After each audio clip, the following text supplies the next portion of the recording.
Hey guys, so in this video, I want to talk about the right way to study film in order to improve your storyboards. And the reason why I want to do this video is because I see a lot of people studying film, but they're studying it in an ineffective way or in a way that will not allow them to improve the fastest way possible. So, usually one way of improving your storyboarding is called reverse storyboarding. And for those of you who are new to that term, basically what reverse storyboarding is that you take a film or animated film and basically you re-engineer the process or you do the process in reverse where you take something that's completed and then turn that into storyboards, and what that allows you to do is basically dissect the way the filmmaker made the film. Now, the ways that I see students do this exercise wrong is that they actually try and study all the aspects of filmmaking in one reverse storyboarding session. So, as you know, films have a lot of different craft that make up a film, right? Even in storyboarding. So, for example, as a storyboard artist, you need to know how to draw, you need to know how to do acting, how to do cinematography, how to do composition, character movements, etc. All of these different skills make up storyboarding. And in order to be a great storyboard artist, you need to know how to be good in all of these areas, right? Now, when you're reverse storyboarding, what you actually need to do is study one area at a time. So if you want to improve your composition, when you're doing reverse storyboarding, you do compositions alone. So for example, so what we're gonna do is we're gonna take a scene from Arcane, and we're going to actually just study the composition. So let's say if you just wanted to improve your compositions, I'm gonna show you how to do that, right? So we're gonna start off with the first shot, right? So it's just the first shot of like the villain, and she's looking down. When you're studying compositions, you don't really need to draw much. All you need to focus on is where the character is in relation to the camera and the frame of the composition, right? So we know this is kind of like a medium close up, right? This is all you really need to do to study composition. Like just do like a drawing like this, right? If you want, you could draw in the background. So in the background here we have clouds, and that's it. You don't need to go into the detail of the character and draw the character, right? Super well, right?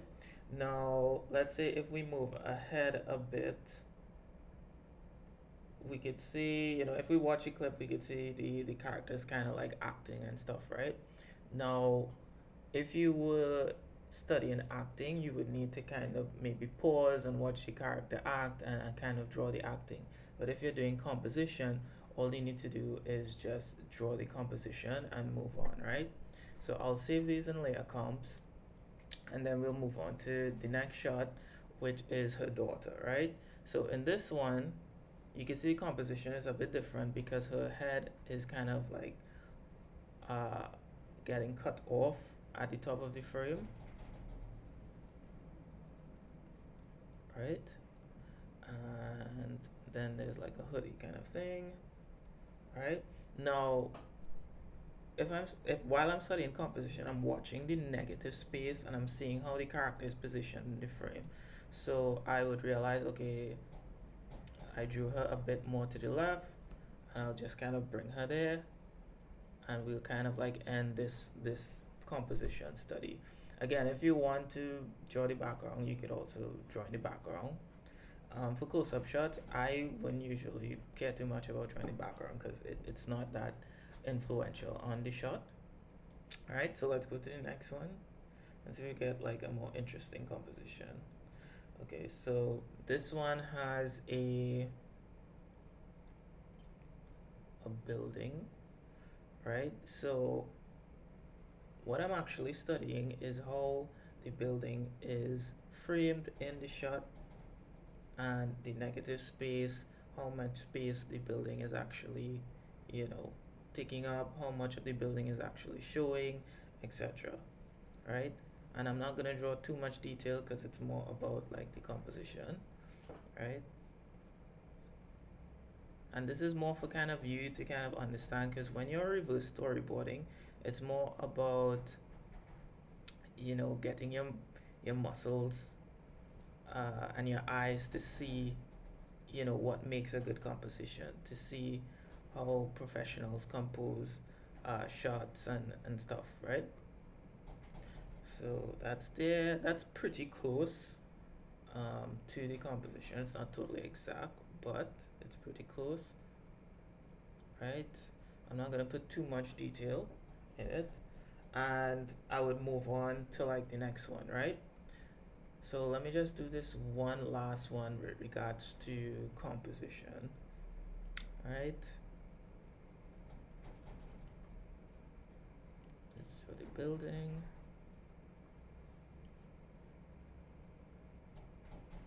there's a few buildings kind of like overlapping one another here. And with this composition study, because this building has like, a certain amount of perspective because the camera is kind of like at a low angle, those are the things that you're also studying with this composition study, right? Now this tower is a bit too tall. Bring it down there, right? So anytime like I'm making like corrections and stuff, it should be because of like the composition and probably nothing else, right? So as you can see, when I draw this, you can see that certain parts of the composition is not in the shot, like for example this bridge. So I'll try and bring it back up here and readjust the composition because that's what I'm studying, right? And then that's the bridge.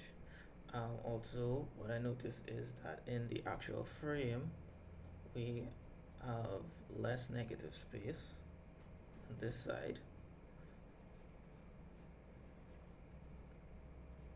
and the building is taking up actually more space. There's some birds here in the negative space, and then there are clouds, right? Now, because I'm just studying composition, those are the things that I'm focusing on: the negative space, how much positive space is there, where is the building in relation to the center of the frame, and stuff like that. So those are the things I keep my eye on, right? I'm not focusing on anything else really, right? So when you're reverse storyboarding, you need to pick one thing, right? So let's go on to the next example. Let's say um, you wanted to kind of understand the way that characters move in a frame and how much drawings that you actually need to draw to make a character feel as though like they're moving fluidly, right? So let's see if we find something here that we could draw. So we see Jinx kind of coming in, right? So that shot of Jinx kind of sitting and then standing up, you kind of want to ask yourself, okay, if I was doing this as a storyboard, how many drawings can I do to actually get this across without actually having to draw, 24 frames per second, right? And a lot of students that I teach tend to not know how much frames they should draw. They either draw way too little or they draw too much. Um, you can never really draw too much. It's just a matter of like time. So you kind of want to find the most economical um, amount of drawings to make, right? So in this one, I'm gonna try and focus more on the movement of Jinx from sitting to standing.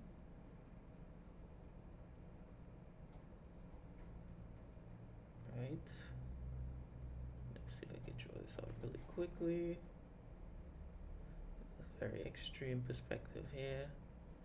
So this is another kind of composition study as well. But even though I'm not focusing too much on the composition, but more on the movement of Jinx.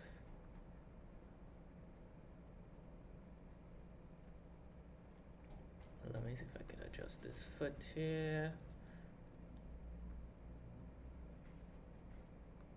So all of these errors I'm making are still part of like the study. So just remember, you don't need to draw everything perfect. It's more about studying and realizing what you need to improve on and getting things to go. I won't draw the chair. I'll draw the chair on a background layer. I'm trying to do this really fast so I don't bore you guys. And then I'll draw in the background. So as you can see, I already drew the composition a bit too big. So I'll try and bring that down. Compared to the frame, there's a lot of negative space at the top of the frame to give that, sense of perspective with this cylindrical object in the background here, or the balloon.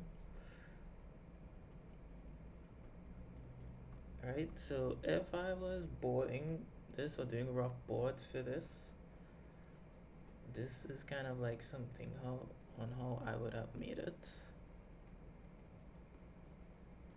Right? So we kind of have like the background there, right? Now I don't want to spend too much time on this here. Right, so let me delete this so we can only watch Jinx. So this will be my first frame. Now Jinx is gonna stand up and I'm gonna wanna draw the next frame that's gonna communicate the movement. Create a new layer, so she's kinda standing up.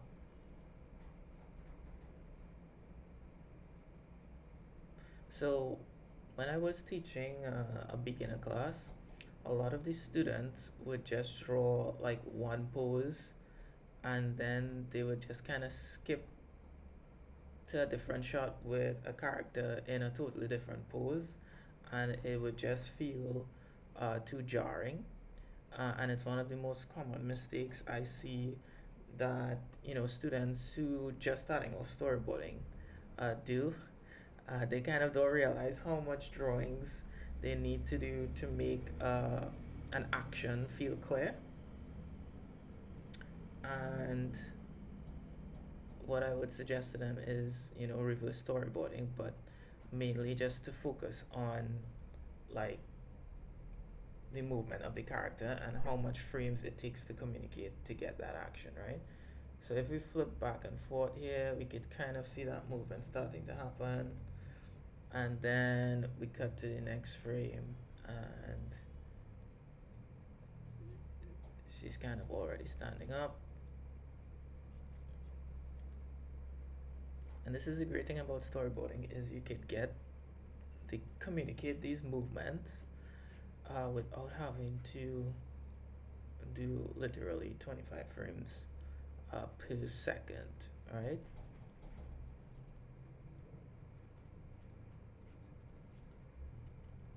So this is a movement study, right? So I'm not gonna spend too much time there, but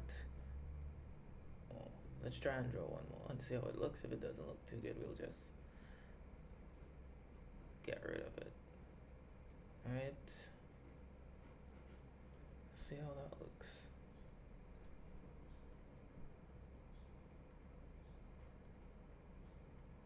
Not too bad. So as you can see, like it took me maybe 3 to 4 drawings to communicate Jinx just standing up, right? So this is another focus that you could have on movement, right? Where you're just specifically focusing on the movement of the characters and not necessarily like composition and movement, but movement. It's like I'm studying how much drawings does it take for me to communicate this movement from here to here, right? The next thing that you could study is acting, right? So Let's see if we could get an acting performance here that we can study. So let's jump back to the beginning where we have the main character again, right? Now, if you're studying acting, you don't necessarily need to draw all the detail. You could, if you want, it'll flesh out the character more, or you could just keep it really basic and focus on the expressions of the character, right? Now, for this, your composition doesn't need to be perfect because you're actually studying acting, right? So, let's say, okay, this is the first shot here,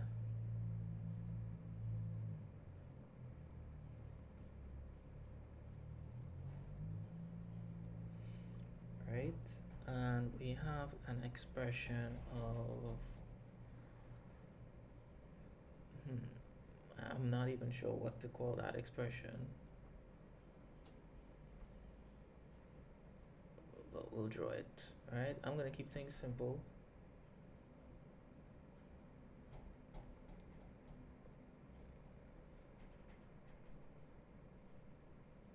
Right, so we have this kind of like, expression here, right? Now, when you're studying acting, you're gonna have to just focus on like the expression of the character, how those expression change, and the key emotions that you see during, the performance of the actor or the performance of the character, right? So, so a lot of acting happens in the eyes of a character. So what you could do is just move to the next frame and watch the key movements of that character. So I noticed that that character, they move their eyes a little bit. And this is what you would call kind of like nuanced acting,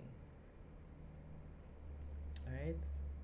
So the character moved their eyes a bit, and then they basically moved their head a bit more. So now the character tilted their head back a bit,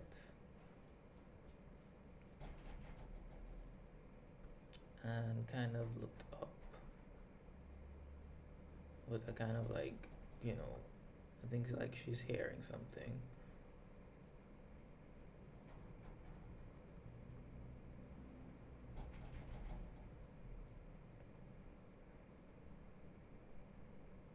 Right, so that's there.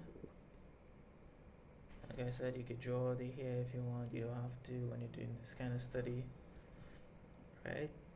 So we're looking back at the key movements of the character performing, right? So it cuts to another character and then it cuts back to our character.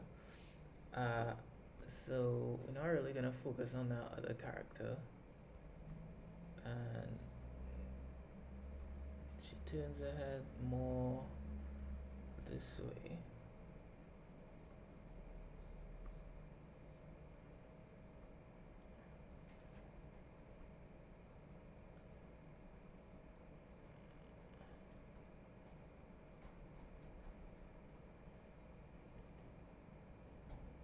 Right?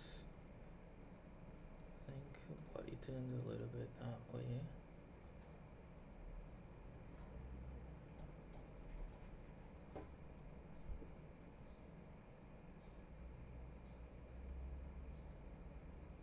So she's hearing something coming, and then she actually turns her head fully.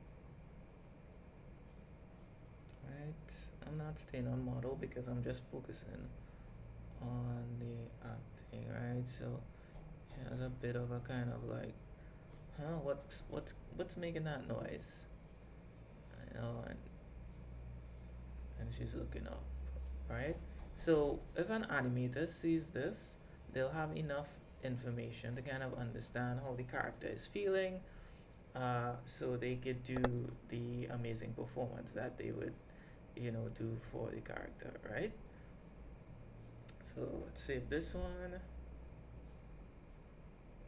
So we could see the character transitioning from, hearing something, kind of wondering what's going on, kind of thing, and then, you know, There's one last thing that you probably don't need to draw, but the animator would do. But if you're studying the acting, you might as well do it and just get more practice, right? So it has a slight turn towards the camera because she's still trying to figure out what is making that weird noise.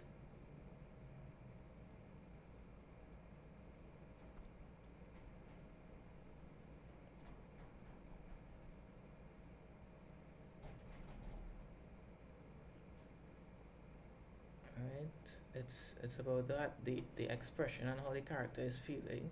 And once that comes through, you don't necessarily need to make, it perfect and draw all the armor and stuff like that. Is that key expression of confusion that is on the character's face, right? Right? So she's kind of looking around. So this is me doing an acting study for reverse storyboarding, right? And the reason why I say you must decide, okay, I'm going to study acting, or I'm going to study composition, or I'm going to study movement, um, and stuff like that. I'm going to study cinematography and how the camera is moving. You should always go with one because you could focus on that one thing and try and improve on that area of your storyboarding skills. When you just blindly go in and just copy scenes, you do it without actually focusing on what you want to improve. And you can't just go in kind of like phoning it in without noticing the intricacies of each discipline, whether it's acting or cinematography or perspective or whatever. You won't really um, get the benefits of the study when you just go in blind like that. So when you're studying film, try and go in with an intent. Try and say, okay, today I'm going to study acting. Today I'm going to study cinematography. Today I'm going to study perspective. Today I'm going to study, whatever it is, anatomy, camera movement, stuff like that, right? So this is the way that you should reverse storyboard. So if you want to study acting, maybe try and find a scene that has a lot of acting performances with the characters and not a scene that has a lot of maybe action, and vice versa. If you want to study action, don't go and look for like a talking scene and draw that, if you're trying to improve the way characters move and flow and walking in scene, try and find a scene with a lot of movement. If you want to study editing, find maybe a scene with a lot of shots, things happening, but you could still understand it because the editor made you understand it well. Study that scene, right? So this is how you should reverse storyboarding. If you have any questions about reverse storyboarding or maybe any other exercise that might help you improve your storyboarding, let me know and I'll see if I can answer your questions. And if you have any video ideas about any things with storyboarding that you want me to explain, just let me know in the comments and I'll see if I can make a video for you. All right, hope you guys enjoy this video. If you did, make sure and hit the like button and subscribe, or even share the video with anyone who might need tips on improving their storyboarding skills.